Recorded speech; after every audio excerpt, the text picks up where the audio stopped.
Watch this. This is the face of a soldier. Painted by hand, over 2,000 years ago. And this is what happens seconds after we dig it out of the ground. The moment our air touches it, for the first time. The color does not fade. It dies. Almost instantly. Hold on to that. It is one reason the greatest tomb on earth has never been opened. Under a low grassy hill in central China. There is a room no living person has ever seen. We know roughly how big it is. We know, more or less, what is inside it. And from the soil above it, we know something else. The room is quietly leaking poison into the air. An ancient historian wrote of what lies inside. Rivers and seas of liquid mercury. Running beneath a ceiling of stars. For 2,000 years, that sounded like a fairy tale. Then, in 2020, scientists pointed a laser at the ground. And found he might have been telling the truth. To guard that one room. The man who became China's first emperor buried an army. 8,000 soldiers made of clay. Buried in the dark, facing the enemy for 2,000 years. But here is the strange part. The 8,000 everybody comes to see. Are not the secret. They are the fence around the secret. And 50 years after we found them. Nobody has dared to open the door in the middle. This is the story of that door. And of why the people who could open it have decided, again and again, to leave it shut. Let me take you all the way down to it. It starts like a lot of the biggest discoveries. With someone just trying to get through an ordinary day. The spring of 1974. A drought-gripped Shaanxi province, in central China. The fields are cracked and dry. A group of farmers decide to dig a well for water. One of them is a man named Yang Jifa. A few meters down, their tools hit something hard. Not rock. Baked clay. They pull out pieces of it. And then a whole head, staring up out of the dirt. A human face, made of terracotta. Near it, a bronze arrowhead, green with age. Now, this part usually gets told wrong. The story you hear, the farmers instantly knew. They did not. They had no idea what it was. Some of them were unsettled. A stone face, rising where they dug for water. There were old local tales of a pottery god. A few pieces got knocked about before anyone official saw them. It took a local archaeologist, Zhao Kongmin. He fit the fragments back together. And realized what the style meant. This was not a temple statue. This was more than 2,000 years old. From the Qin dynasty. And when they dug properly, the ground just kept giving. One figure. Then 10. Then 100. Then rank after rank after rank. Marching off into the earth in every direction. They had found the buried army of the first emperor. And to understand the army, you must understand the man. His name, at the start, was Ing Zheng. He was born in 259 BC. He became king of Qin at around 13. At that time, there was no China as we mean it now. There were separate kingdoms. And they had been fighting for centuries. Historians call it the Warring States period. It was war, on and off, for generations. Ing Zheng ended it. One kingdom at a time, his state swallowed the others. Brilliant strategy. A ruthless army. Cold politics. By 221 BC, he had conquered them all. For the first time, one ruler held everything. A king was no longer a big enough word. So he invented a new title. Shi Huangdi, the first emperor. And he did not just conquer. He standardized. Think what that means with the power of a god. Before him, each kingdom wrote with different scripts. Different money. Different measures. He forced them all onto one system. One script. One coin, a square hole in the middle. One set of weights. He even fixed the width of cart axles. So every wagon ran in the same ruts. His name is also attached to the Great Wall. And it is worth being careful here. He did not build the stone wall tourists walk today.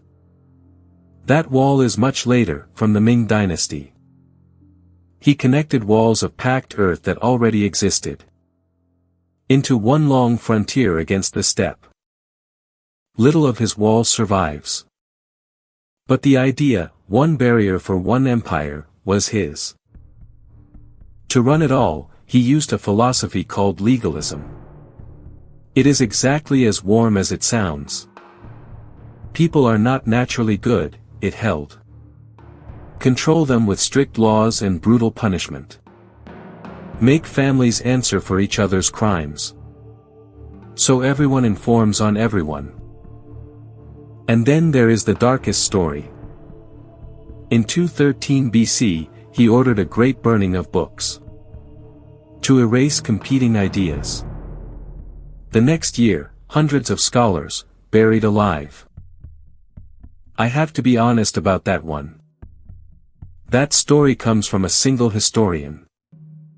Writing 100 years after the emperor died. Historians are unsure how much of it is true. The emperor may well have been a monster. But the history was written by the dynasty that overthrew his. And they had every reason to paint him black. Keep that in mind. It matters later. Here is what all of this was really about. This man had conquered everything a person could conquer. Every rival beaten. A whole civilization unified. Millions bent to his will. There was only one enemy left. He was going to die. And he could not stand it. In his last years, he became obsessed with not dying. Not with living well. Not with being remembered. With literally not dying. He wanted the secret of immortality. And he was powerful enough to chase it seriously. He gathered alchemists and mystics at his court. Men who claimed they could brew the elixir of life. He sent expeditions out across the sea. The most famous was led by an alchemist, Su Fu. He sailed east with thousands of young men and women. To find a magic mountain where the immortals lived. And bring back the drug of eternal life. Su Fu sailed off toward the horizon. He never came back. What happened to him is one of history's open questions. The colony stories are legend, not fact. Whatever the truth, he did not return with the elixir. Nobody did. And here the story turns cruel. The men trusted to make him immortal fed him potions. And the leading theory is those potions were killing him. The elixirs were often based on mercury and cinnabar. To the alchemists, mercury looked like magic. A liquid metal. Silver and alive. It seemed to defy the rules of ordinary matter. They believed it held the secret of eternal life. We now know mercury is a poison. It attacks the brain, the nerves, the liver. This is a strong theory, not a proven fact. The most powerful man on earth, terrified of death. Swallowing the very thing that was killing him. In the belief it would make him live forever. In 210 BC, traveling across his empire, the emperor died. He was around 49 years old. What happened next tells you everything. Because his death was hidden. He died far from the capital, on the road. His ministers, Li Si and the eunuch Zhao Gao, saw the danger. If the news broke before they got home, everything could collapse. So they pretended he was still alive. They carried on with his covered wagon. As if the emperor were simply resting inside. There was a problem. It was summer, and a body does not keep. To hide the smell of the rotting corpse, they loaded carts with salted, stinking fish, and placed them around his wagon, so no one would notice the true smell. The first emperor himself, decaying behind the curtains. The god who tried to live forever, came home as a secret, escorted by rotting fish. And it was all for nothing.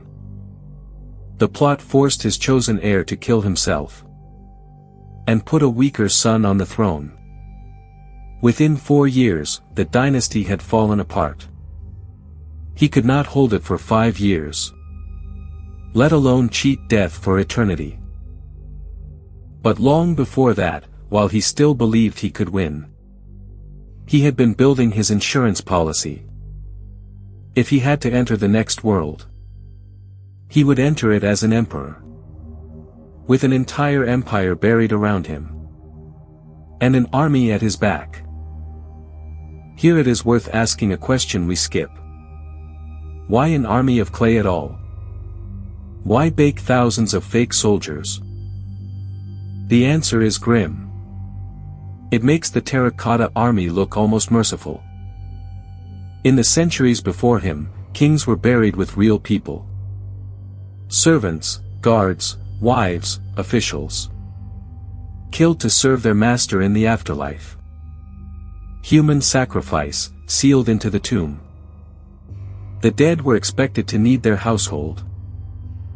Against that, an army of clay is strange progress. Instead of 8,000 living soldiers, he buried 8,000 images of them. The belief was the same: take your power into death. But now the power was made of earth, not blood. Not that the living got off lightly. Building this took a workforce hard to picture. The histories claim hundreds of thousands of laborers. Some accounts say 700,000. These were not proud craftsmen. Many were conscripts and convicts, forced labor. Bones from workers' graves tell the story. People hauled across the country to dig. They died where they dug. Dumped in mass graves in the monument's shadow.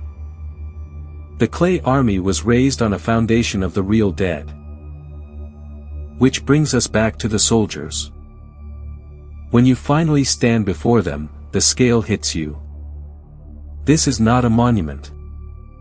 It is a population. The main pit, Pit 1, is about 230 meters long. Inside stand around 6,000 infantrymen, with the remains of dozens of wooden chariots. A second pit holds cavalry and archers. A mobile striking force. A third, smaller pit has only 70 figures, arranged differently from the rest. Archaeologists think it is the command post, the headquarters, the officers. Altogether, around 8,000 soldiers. More than 100 chariots. Hundreds of horses. And I say estimate. Most of them are still in the ground. Much of what he buried has never been dug up. The soldiers are not the only thing down there. Near the tomb, 2 half-size bronze chariots. Each pulled by 4 bronze horses, with a driver. These are not rough models. Among the finest bronzes to survive the ancient world. Thousands of pieces, decorated with gold and silver. If the clay shows his ambition, The bronze shows the craftsmanship he could command. He was not just burying an army. He was burying the best his civilization could make. Then you notice the faces. You have heard the famous claim. Every one of 8,000 faces is unique. A portrait of a real soldier, no two alike. It is a beautiful idea. But the truth is more complicated, and more interesting. These were not each sculpted from scratch. They were made on a production line, 2,000 years ago. Heads, hands and bodies were molded in bulk. The torsos were built up by hand. Then finished by hand, one at a time. A sculptor added the hair, the mustache, the mouth. So a few base shapes became an endless crowd. Researchers at UCL scanned the warrior's ears. Because ears are like fingerprints. And the ears were all different. Maybe the artists worked from real faces. But it was a small sample. Not clones. Not exact portraits. Something cleverer, mass production, humanized by hand. An army that feels alive.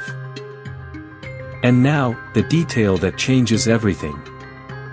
The one that sets up the ending. The terracotta army is gray.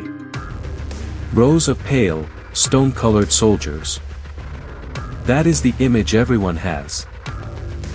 That is not how they were meant to look. Not even close. When they were made, these warriors were painted.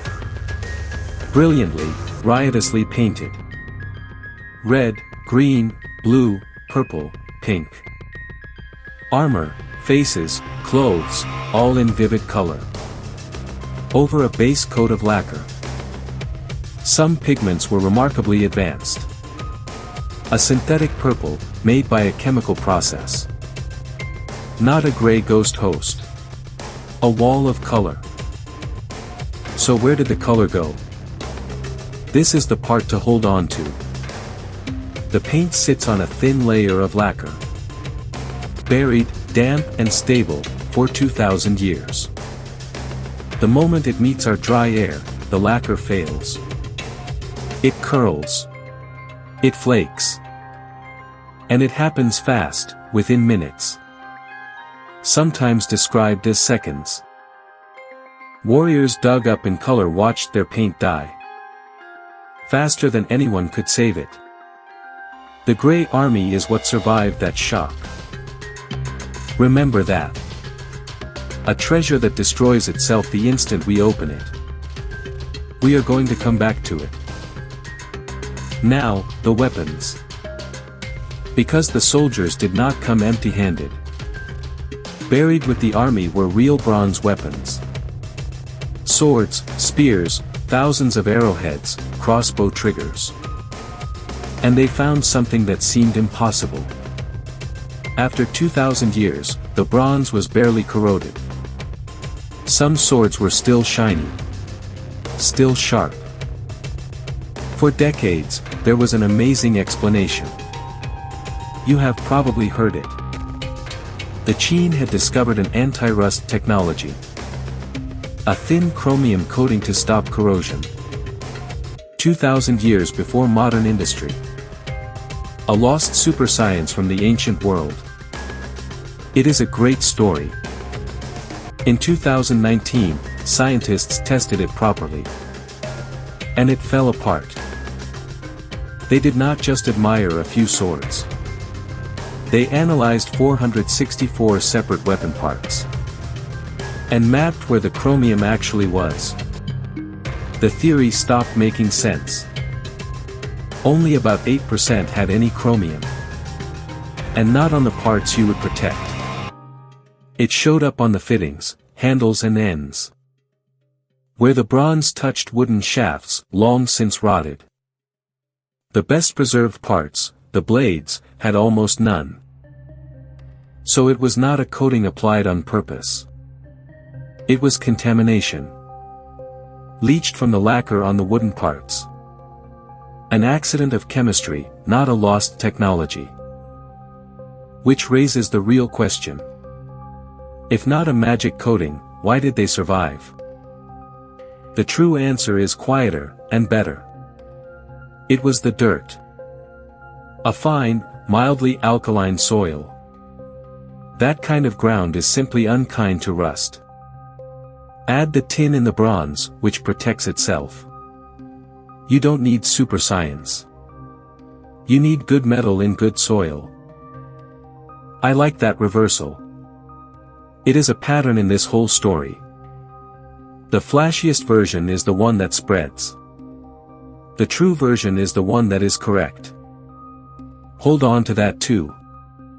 Because the biggest legend is next. And this time, the flashy version might be real. And here is something most people never realize. The army is so famous it hides the rest. The soldiers are only one part of what he buried. There is a pit of terracotta civil officials. The bureaucrats to run his empire in death. A pit of muscular figures, acrobats and strongmen. Entertainers for the court. A pit of bronze water birds along a river. As if to give the dead emperor a garden. Stables with the bones of real horses. He recreated his entire world underground. A complete empire in miniature. Laid out around one central point. Everything I've described is the outer ring. It surrounds the thing it was built to protect. The tomb of the emperor himself. For what's inside, we have one main source. That same historian, a century later. His description reads like a fever dream. Inside, a model of the whole world. The great rivers, recreated in liquid mercury. Machinery kept the silver rivers flowing. The ceiling set with the stars and constellations. Arched over the map of the earth below. Automatic crossbows, set to fire on intruders. Lamps fueled to burn forever in the dark. And the workers who knew its secrets, sealed inside. For a long time, that was easy to dismiss. One historian, a century later. Rivers of liquid metal and endless lamps. It sounds like a myth. Like the chromium tall tale. Except for one thing. In the 1980s, scientists did something clever. They could not go inside. So they tested the soil of the mound above. Looking for mercury. If he made it up, the ground should look normal. It did not. A strong concentration of mercury over the tomb. Something like 100 times higher than the land around it. And it gets stranger. A 2020 study used a laser to measure the air. Mercury vapor, rising from the ground. As if the tomb were breathing poison through cracks. Their conclusion was blunt. The measurements supported the ancient records. Now, I want to be careful and fair. There are honest counter-arguments. The area around Xi'an has industrial pollution. But the anomaly sits tightly over the mound. Which fits the tomb, not general pollution. And the 100 tons figure is an estimate. Not something anyone has measured. But strip the caution away. You are left with an astonishing fact. A 2,000-year-old text describes rivers of poison. And when we test the ground agrees. The legend has a chemical signature. So here we are, at the real question. We know roughly where the emperor lies. We have the technology, in principle, to dig. It has sat, mapped and left alone, for decades. 50 years on, we have never opened his door. Why not? There are 3 reasons, each better than the last. The first is the obvious one. The mercury.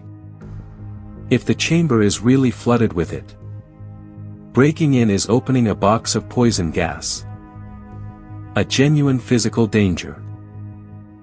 The second reason you already have the answer to. The color that died in seconds when it met our air. Now imagine everything inside that tomb. Silk, wood, lacquer, painted surfaces.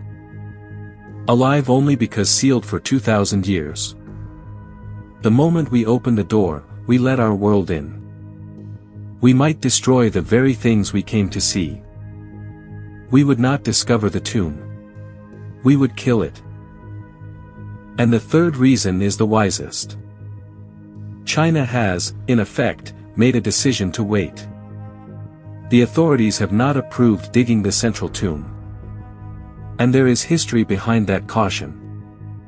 Once, a later imperial tomb was opened in excitement. And it was a disaster. Priceless artifacts ruined within days of the heir. After that, China stopped forcing tombs open. This is not fear. It is not superstition. It is patience. The tomb is not going anywhere. Our tools get better every decade. Better to wait 50 or 100 years than to satisfy our curiosity and lose it forever. In the meantime, the work goes on all around him. The army is not a finished, solved sight. They are still digging. New warriors, taller figures, higher officers. And even signs of ancient fire damage. From a warlord who sacked the site long ago. The complex spreads over 50 square kilometers. Hundreds of pits mapped, most still unopened. But at the center of it all, under the quiet green hill, the door stays shut. So think about what he actually achieved. He wanted to defeat death. He gathered the wise men. He sent ships across the sea. He swallowed the silver poison. And death took him anyway, at 49. And hid him in a cart of rotting fish. His 10,000 generation dynasty was gone in a few years. And yet, in the only way possible, he did become immortal. Not the way he wanted. Not as a living God, but as a problem we cannot solve. A door we dare not open.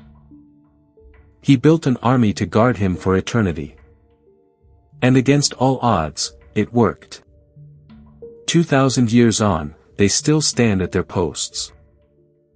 And behind them, sealed in the dark, surrounded by his rivers of poison, the man who could not bear to die is still undisturbed. He is the one emperor we have never conquered. We found his guards. We mapped his kingdom. We even learned the chemistry of his poison. And then we looked at his door. And we decided to let him rest.